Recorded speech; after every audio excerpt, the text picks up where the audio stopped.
Sinkulamusizaako mukwano gwange najjo sinzo obba ng'otuuliza we bali kwekumira ku UG Updates TV. Kino muhoozi Kayini Lugaba avuddeyo n'akola post endala ku mukutu gwe ogwa Twitter. Bino binajjukirwa emabega gy'azze ayogera nga yasanguza eri eggwanga ggwe mukwano gwange ali eyampuliriza.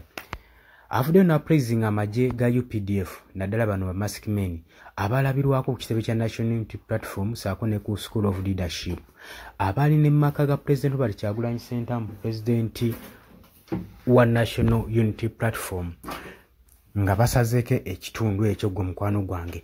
Era abantu be bamu badde bajja balabibwako mu nominations ezadde zigenda mu maaso saako ne mu by-elections ezadde zigenda mu maaso e Kawempe nga bakuba abantu emiggo saako n'okucunya abantu n'okubawamba bateeka mu drone n'okubabuzaayo.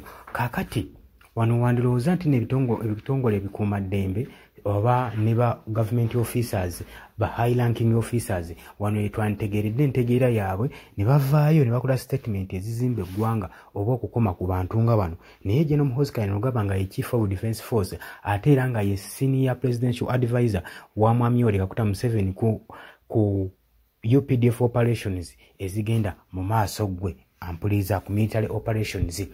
Kachino kiba kikulekawa Gen. Muhoozi Kayini Lugaba wabanga yakuli operations zino ate era nga yakulira n'eddye ekkulu ery'okutaka erya UPDF tuba tumusuubira mu makulu meerere saako na kugaidinga ggwanga na kuli regional security kugiprovidinga ebeere ng'eri tight abeere n'endowooza ey'amaanyi egenda esobola okuba ng'ekuuma eggwanga ne litaba ku bunkenke. Naye ate wabanga y'omuntu y'omu yateeka obunkenke eri eggwanga lyalireetera bunkenke.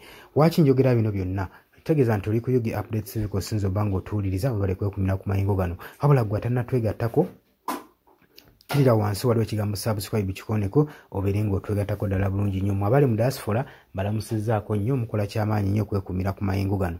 Wabula Gen. Muhoozi Kayini Lugaba mu kuvaayo mu post ye bwe ya ku Twitter yavaayo n'agamba nti no ndowooza America egenda tandika okwewola okupangisa ku magye gaffe aga UPDF naddala bano ba mask man basobole okuba nga babakolera operations ez'enjawulo.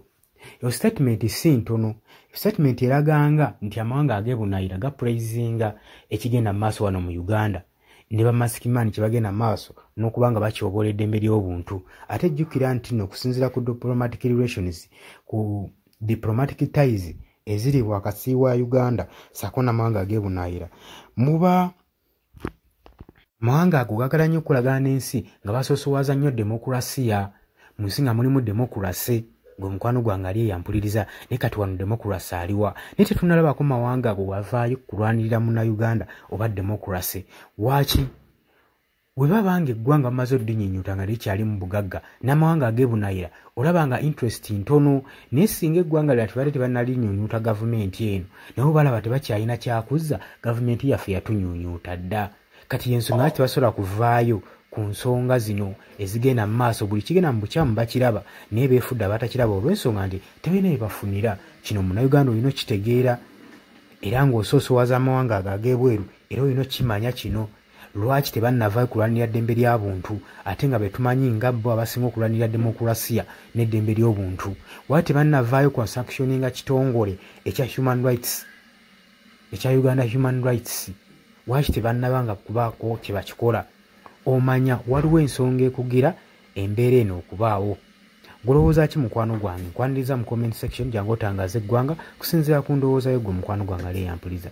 Mbaagala nnyo mwebale kwekumira ku UG Updates TV. Mweraba.